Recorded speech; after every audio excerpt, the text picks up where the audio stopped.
Ha, ukam nima deysan? Tezroq gapirish kech qolma. Aka, assalomu alaykum. Aka, mashinani arendasiga pul berishim kerak edi. Ozgina pul berib turing.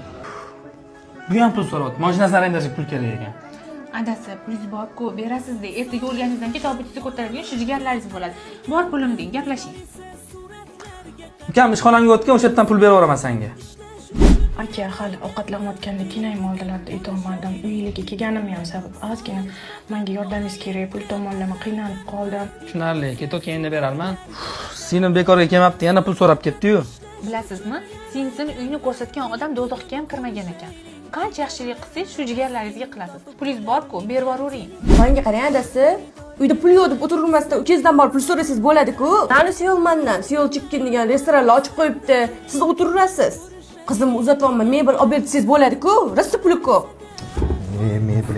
Adasi, menga yangi ochgan joy rosa ham yoqdi. Ovqatlari ham mazali, joyi ham zo'r ekan-a? Onasi Seulmandan ochganingiz yaxshi bo'ldi. Suvni bo'yi yaxshi joy, lekin bu yurg'izgani menga yaxshi ish boshqaruvchi kerak edi. Adasi, ish boshqaruvchi qidirib yurasizmi? Akajon shu restoran sohasida o'qigan bo'lsalar, hozir bekorchilar, undan ko'ra shu yerda ishlaganlari yaxshi-ku. Ham pulni begonaga ham bermaysiz. Onasi, nimaga shunaqasan? Mendan ham ko'p jigarlarim san o'ylaysan-a? Adasi, xotin bola chaqa topiladi, lekin jigarlaringizni dunyoga keltirib beradigan ota-onangiz yo'q. Jigarlaringizni boshqa hech qachon topa olmasligingiz mumkin. Qoyilay xotin, dunyoning 8-mo'jizasimisan? Sizlarning ham ayolingiz shunaqami?